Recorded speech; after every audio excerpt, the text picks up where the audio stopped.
Where's the edge of that thing? Cool. So remember, some of this is old stuff. In fact, a lot of this is old stuff. We just give it new names. Right? So we all know how to transform a function. You can shift it right to left. You can stretch it. You can flip it. Do all these things to it. So if I have a function, let's just try one out here. It's an actual thing here.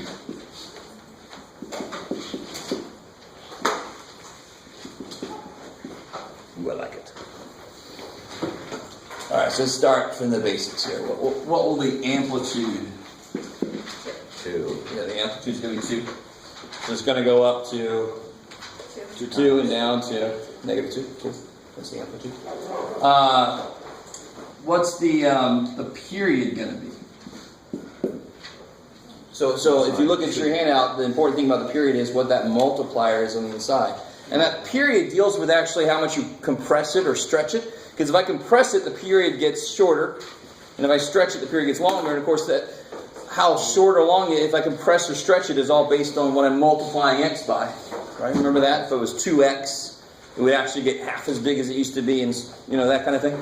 So this period is actually really just how much did I stretch it. So normally it's 2 pi. And to figure out the period, and this kind of makes sense because I do the opposite of what this is. I take what it normally is divided by that.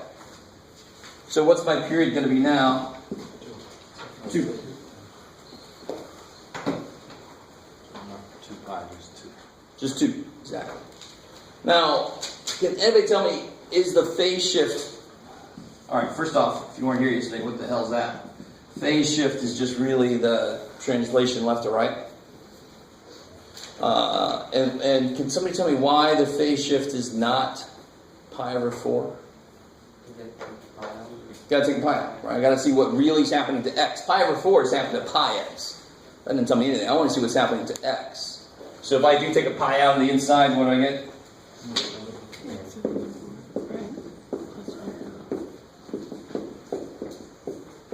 All right, so the phase shift is 1/4 to the left.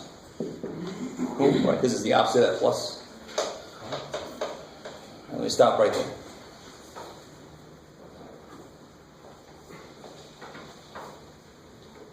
So how are we doing? This is what we talked about yesterday. This is all about what the handout talks about, the parts that you have to add. And normally on a test or quiz, I'm going to ask you what's the amplitude, what's the period, so it kind of prompts you to do the right thing. And then you have to graph it at the end. So to graph this, a nice way to do this, and there's a lot of other ways to do this, is a good way to start with, and then you can modify it for yourself. Normally cosine, and I tried to make a point of this yesterday, normally what do we start with and where do we end up? How do we do a cycle? A cycle starts where and ends where for cosine? Where's cosine start? Where's it end? Starts at 1. Right? Yeah. Okay. So this one starts at 1. Don't go to this one yet. Normally, where does it start? Starts at 1. Oh, okay, do you mean because it starts up here? So I'm talking about x-axis. 0. Starts at 0, ends at 2 pi, because the period of the cosine is 2 pi. So better if we can get 2 pi away from where it starts. You with me? All right, now. So normally, if this inside is 0, I'm starting at where it's maximum. I'm starting, and that's where it starts. Cosine starts at the output of 1. I'm with you on that, right? I really want to make this make sense as to why this works. So if I want to see where this guy starts, I say, okay, let me make this become 0. And that's where he's going to start. So when is this equal to 0? Pi over 4. So pi x equals negative pi over 4, so x equals negative 1/4, which makes sense. It was a shift back 1/4, right? This is nice, kind of like you can really work this instead of trying to reason it out. But of course, if you can reason it out, that's a little quicker. Now, where's it end? Well, normally it ends at 2 pi. So if I just take this inside and set it equal to 2 pi, I can figure out what's going to end. Or I could just say, well, if it starts at negative 1/4, how much further past that will it end? What's the period now? 2. 2. So it's gonna, I just have to add 2 to that to see where it's gonna end now. All right, let me stop there for a second. If the period is 2 pi, and it starts at 0, it's gonna go to 2 pi. Well, the period here is 2. I know it starts at negative 1/4, so it's gotta end 2 later. So I just add 2 to that to see where it's gonna end. And the whole reason I'm making a big point of this is, I know if I graph a normal cosine function, it's going to start there. And then if I go through my, so let's see. What's it going to do through these things here? These are the important things to capture. Get out of there. All right, where's it going to go to 0?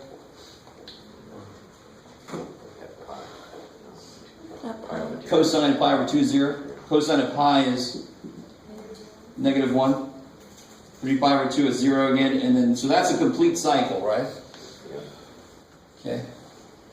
So what I'm looking for is, I want to move this to where it's going to be. So it's going to start at negative 1/4 now. So at negative 1/4, it's going to start. It's going to be its highest at negative 1/4 now. And it's going to move through. Now, if it starts at negative 1/4, and either if I add 2 to that, what do I get, of course? What's 2 minus 1/4? 7/4. Or if I solve this, all the pi's cancel. Is that cool? Mm-hmm. And then you get x equals 2 minus 1/4. This is the work we just did. Let me stop there again. Let me make sure.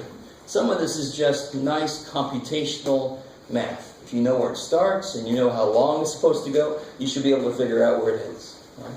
So I know the period is 2. 2 ways to figure out where it ends. Figure out where it starts and then add 2 to it.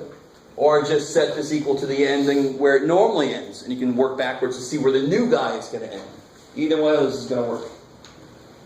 Which means instead of using 0, pi over 2, pi, 3 pi over 2, and 2 pi to draw this shape in, what am I going to use? I'm going to use negative 1/4.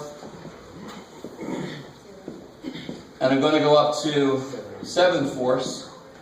Right?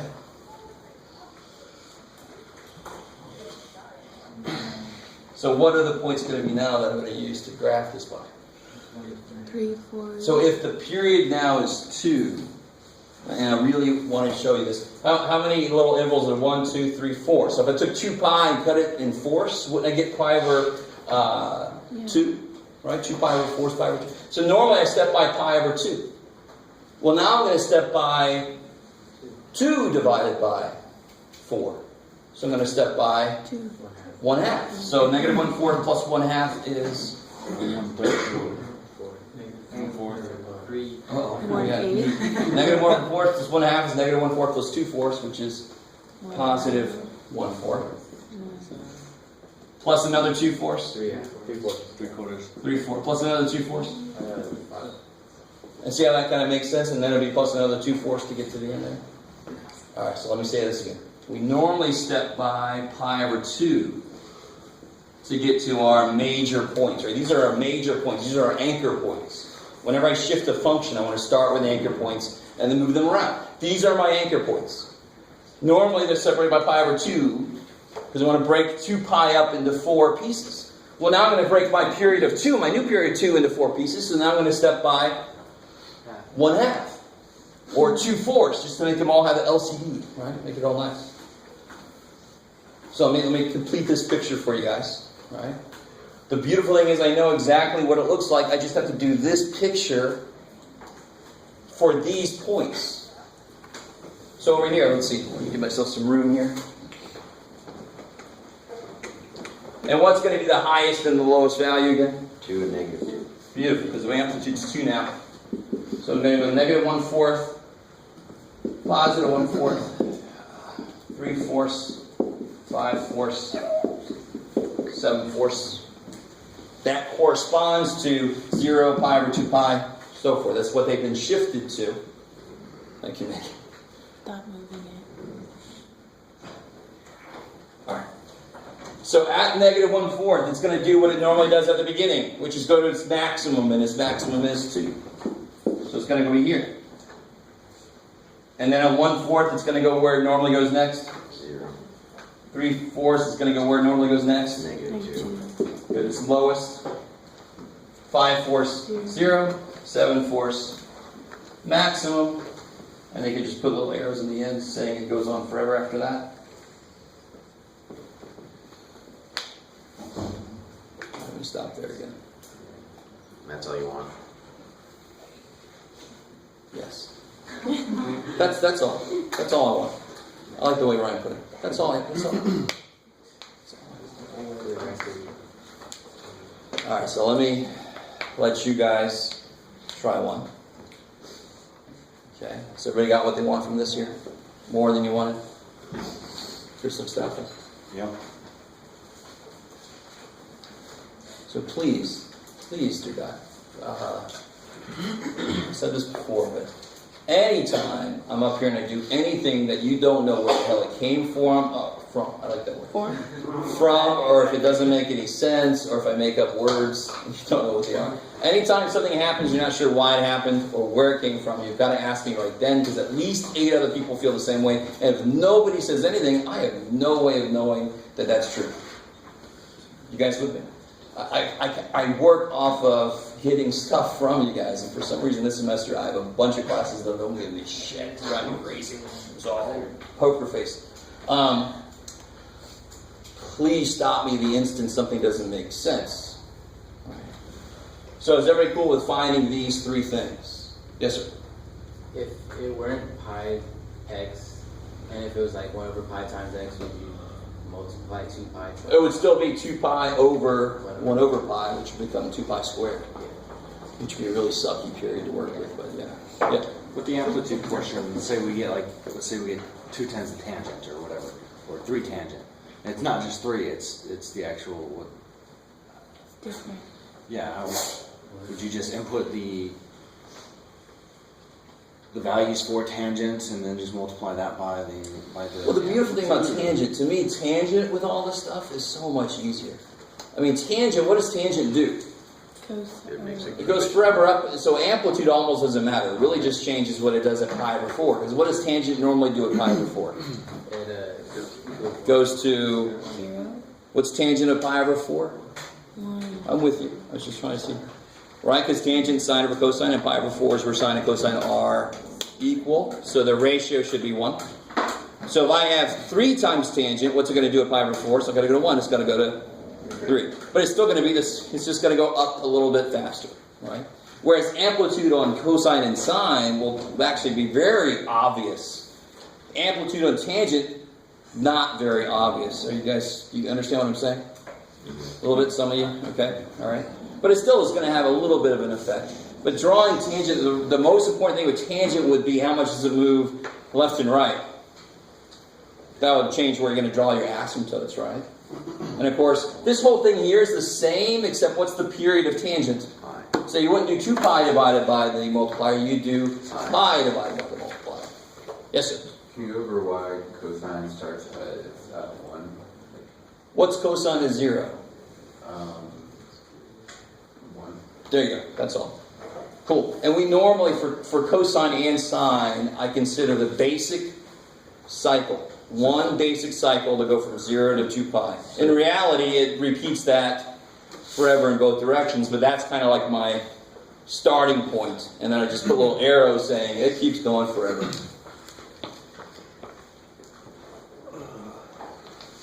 Yeah. So say we're given a graph and it says come up with this stuff.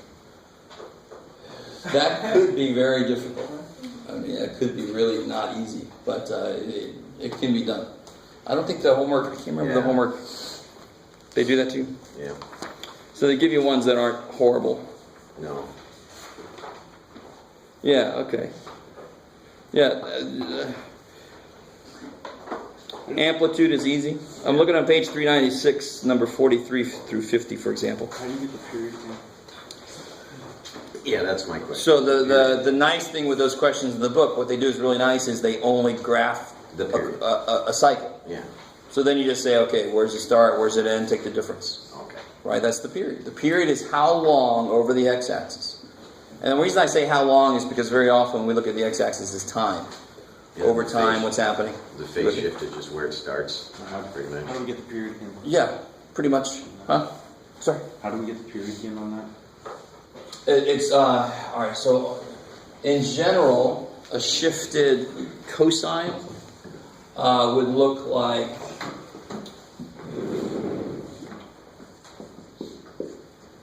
Yeah, not 2. Yeah. So it'd be a cosine kx plus. I can't remember what letter I used there. B over K. Minus. Or plus. Where did I start off at? There it is. Kx minus b.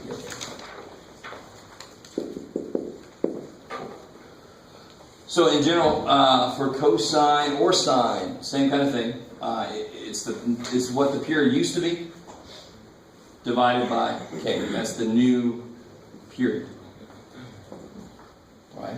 That's what it says on the little handout, dude. And the reason that makes sense is because whatever this number is, my function is going to do the opposite, right? If it was 2x, it would actually shrink. Remember that? When it's inside with the variable, it does the opposite of what it looks like. Because now all my inputs would have to be half as big as they were before, because the first thing I do is I double them, right? So that's why this period would, if that was a 2, the period wouldn't be 2 pi anymore, it would be pi. It would shrink. It would get through its whole cycle quicker.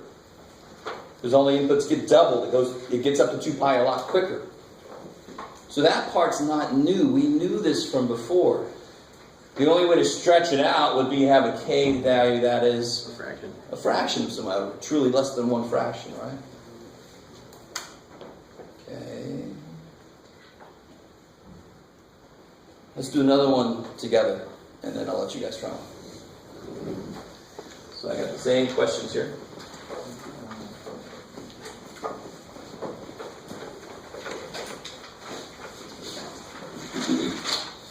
Alright, so let's do a sine. So if you do the graph, you just count the period. Make the difference. Using this. Alright.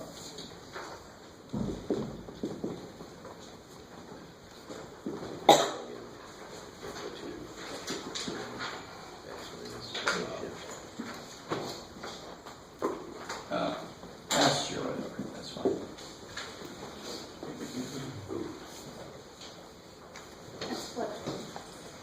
Where are we at?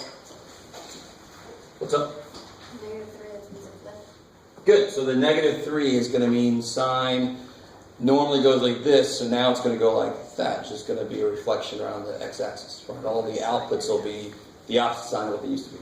Right? So I got to take that into account. So at the 0, pi over 2, those main points, I just have to kind of do the opposite of what it normally does. Right? So normally it's 0, pi over 2 was 1, now it's going to go to -3. And then it's going to go to 3 a little bit later. Right? Okay, maybe. So what's the amplitude though is 3. 3, good. Say -3, that's freaky.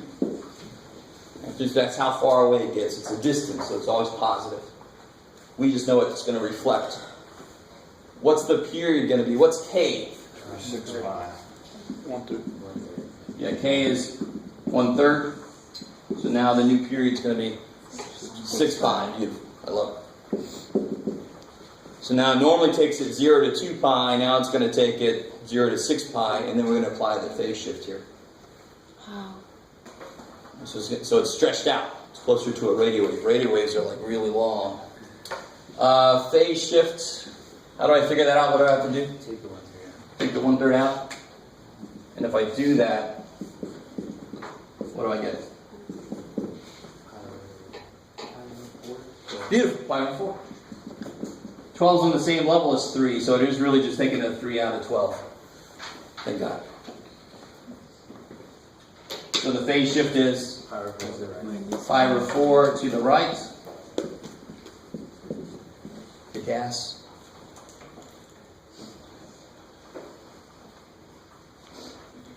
So if you want to, you could do the whole thing we did earlier.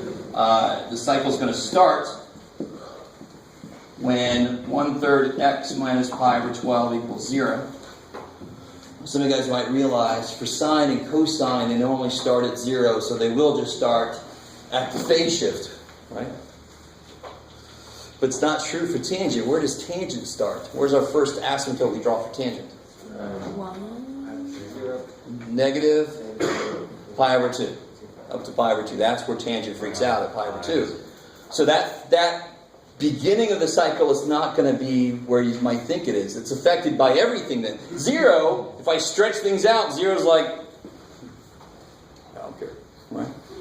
But when I do tangent and I stretch things out, now the asymptotes are going to move. The beginning point actually cares if it's being stretched. And then it also cares if it's being moved around. Shit! So I definitely want to do this work for tangent and cotangent.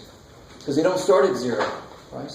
0 is cool. 0, that's why I can just say that's going to be the beginning. So let's see if we get pi over 4. If we solve this, what do we get? Pi over 4. Multiply by 3, you get pi over 4, add it over. Yay! And it's going to end how much further past that? Plus 6 pi. Yeah, so you could do pi over 4 plus 6 pi later. It's going to end. If it starts at pi over 4, it's going to end at 6 pi. Post pi over 4. You guys cool with me saying begin and end? Because sine and cosine waves don't begin or end, right? But the They go cycle forever. is talking about a certain cycle. Beautiful. I'm just looking at the base cycle that we care about. I like it. So if I want to do the work, it would be set this guy equal to what? 6 pi. Oh, 2 pi. 2 pi, what it normally is. It normally stops there. So 2 pi plus pi over 12. Let's just multiply everything by 3. Let's see. X equals 6 pi minus pi over 4, which is exactly the same work. Oops, plus, get out. X equals, and what is that? What's 6 pi plus pi over 4? 25. Beautiful. 25 pi Over 4. over 4. Okay.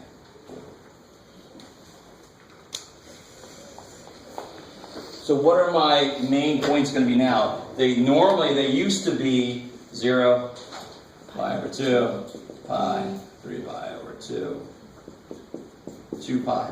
Now they're going to be, where does it start? 4. Pi over 4, and it's got to end 25 pi over 4. Right, so I have a period of 6 pi. I want to cut that in 4 parts. So what's 6 pi divided by 4? Well, let's just use that, because everything's in force, right? 6 pi over 4. So then I take, every step I take is going to be another 6 pi over 4. So what's the next thing? 7 pi over 4. 7 pi over 4. 13 pi over 4.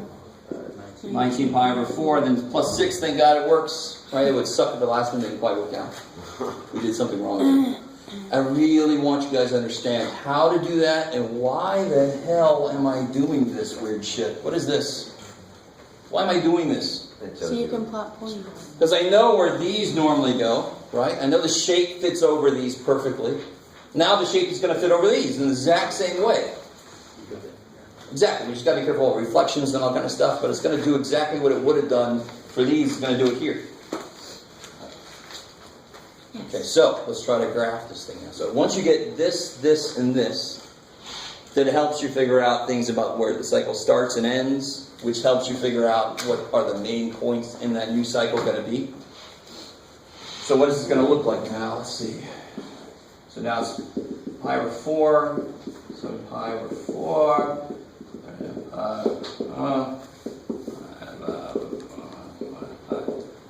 Okay.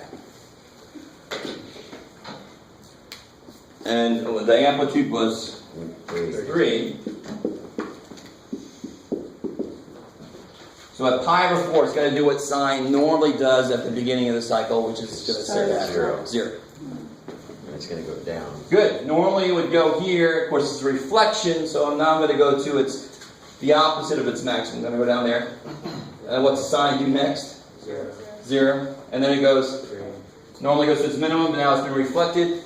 I mean, I really think some of you guys realize this is really not difficult. If you know what sine normally does, which is relatively new to us, but it's not that intense. Doing this work helps you figure out, well, what it does the same damn thing, just over these things now. Same picture. So now I can say, okay, here's the heart of it, it's here. And then, of course, just draw a little, don't forget this little arrow, so I know you realize it goes forever. Wouldn't you want to go down to the 25 pi? Oh, wait, sorry, I forgot the last point. Alright, so there's a whole cycle. Cool. Oh, Now, Why do you go up by 6 on each one of those? because the period. how much did I go up here? Chris, how much did I go up here? Half? by pi over 2, half of a pi, right? And that's because it's normally 2 pi and I want to cut it into 4 parts. You with me? Right.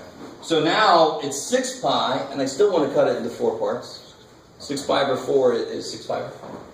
I could reduce it, but it's already over 4 there, so I just leave it over 4 so I can add it easy. Does that make sense? Yeah. Yes, ma'am. For the end, why is it always 2 pi? For cosine and sine, our base cycle, it starts at 0 and it ends at 2 pi. Cool. That's all. I'm sorry. That's it. Nothing more crazy than that. So for tangent, our base cycle will start, like I said earlier, negative pi over 2 to pi over 2. So I can do all the same exact work we did up here. If it was a tangent, I would just use pi there. I would just put negative pi over 2 and pi over 2 there. Oh, Cool? So that's, once you learn this idea, this process, all 6 trig functions work the same way. How would I do negative 3 cosecant of this?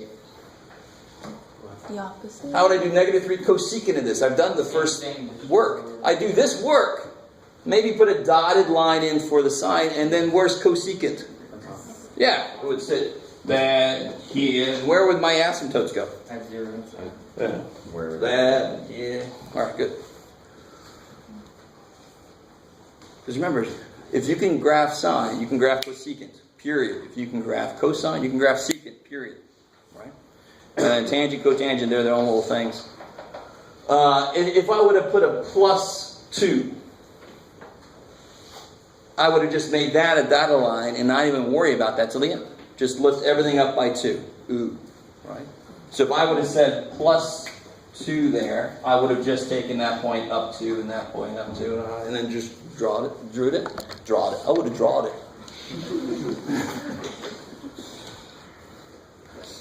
Put it up on my refrigerator. Can't have all this math in your head plus grammar. You have to give me a break. Let's go bring my defense. Alright, so let me give you guys one to try on your own. So everybody got what they need from this here?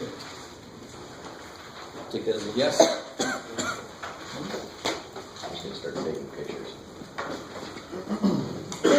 I am taking pictures. Yeah, when it's on. Is it off? No, it's on. Okay. When it's on, what you're doing. Right? Well then help me. Tell me if it's not on one. Alright, so you guys try this one here. She's been pretty good.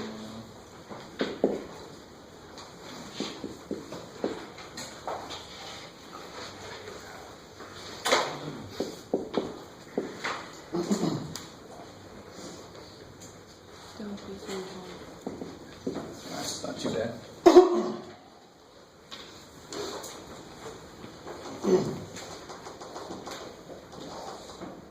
Why do I keep shifting it by 1/4 row?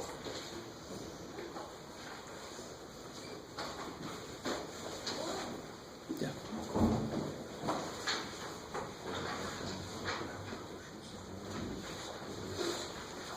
So normally sine, this was a sine. Normally sine is 0 at 0, so now it's going to be 0 at pi over 4. Well, it's still 0, right? And then normally it goes to its maximum at the next point. So now it's going to go to its maximum times negative 3. And then it goes back to 0, and then it goes to its minimum, so now it's going to go to its... Yeah. So if you know the base graph of it, and you figure out those new shifted points, you just put the base graph on top of those points. Almost too easy if you let it be.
Oh, let me show you some weird stuff.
To the left though.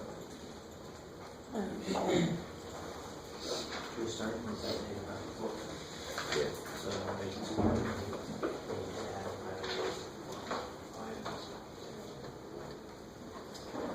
Negative 2 pi? Yeah.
Alright, this shouldn't be too evil. What's the amplitude?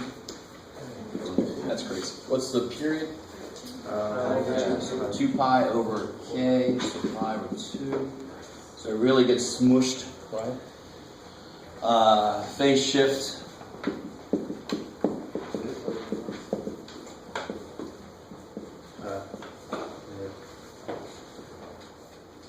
Right, so take the 4 out. So you can see what really happens to the x. So it's going to be Left. left, Pi. pi over 4. I like it. And then, let's see, so where does it start? Negative 5. Yeah, so it's negative pi over 4. It's a little shortcut for sine and cosine. And it's going to end Pi. pi over 2 later. So plus 2 pi over 4 is 3 pi over 4. So it's got to fit in there. So it's going to go negative pi over 4 up to 3 pi over 4. The period is pi over 2. I want to cut that into 4 parts. Pi over 2 divided by 4 is pi over... Let me say all that again. That looks... Yeah, how'd you find the end? How'd you do the end? Yeah, that doesn't look right. 2 pi over 4 is... Isn't it pi It should over be 4? pi over Just pi over 4, yeah. Good. It was like... Oh, it's okay. So, I'm the first person in the world to admit that I'm human. I'll make mistakes. If you see something that look right, tell me. It's not a big deal, right? Where am I at? Plus 2 pi over 4, pi over. So then I go from negative pi over to pi over 4. The period is pi over 2. So how big is each step going to be that I take? Pi over 8. Pi over 8, right? Pi over 2, cut it in force is pi over 8. So, and in terms of force, so 2 pi over 8. yeah, so if I make this negative 2 pi over 8 for a second, that'll help me figure this out. Yes, sir. Why'd you cut it in half for the period? What do we always do to figure out these parts here? I take the period Pi. and I cut it into 4 parts. Oh.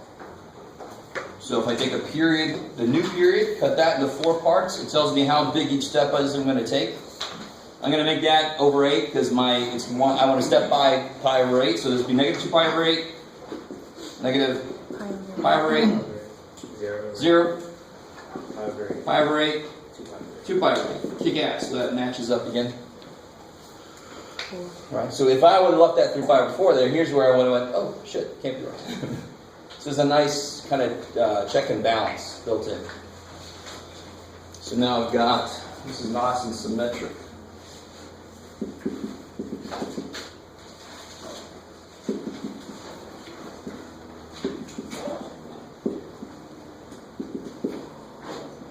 Get in there.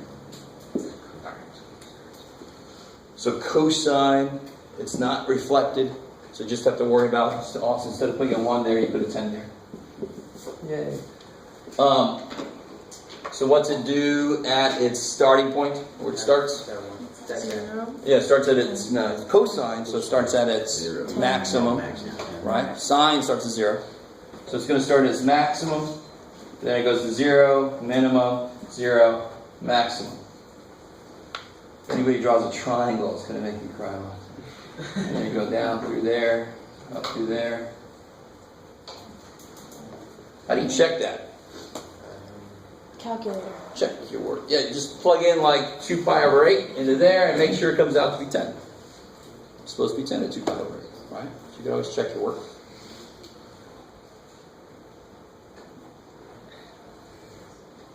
All right, how do you feel about that? And again, if I would have said 10 secant instead of 10 cosine, 10 secant, it would have just been, and I would have probably given myself a little bit more. There would have been asymptotes here and there. It would have had a little parabolic looking dude there, and then one there, right? It's not that big of a step to go from cosine to secant or sine to cosecant. If you graph the cosine, you just plot the secant on top of it or below it, right? Okay, maybe. So section 5.3 is all about sine and cosine. Section 5.4 is where they go, oh yeah, there's all this other stuff. Tangent, cotangent, cosecant, secant. Same ideas though. Okay. That's enough for today. So continue tomorrow. We probably won't make it all the way through 6 before the next test. I think I'll keep the test where it is. Because it's cosine. Yeah, it's the one that starts. Welcome to the way it was the first time. But you know, we always go from 0 to 2 pi for the base cycle. That's where the tangent does. Sine is what starts at 0. So if it would have been negative 10, I would have just put that there. It would start as maximum reflected, and then it would have went that way. Good. I like it. Let's say I messed up my conjugate here, but every time I had to do a conjugate,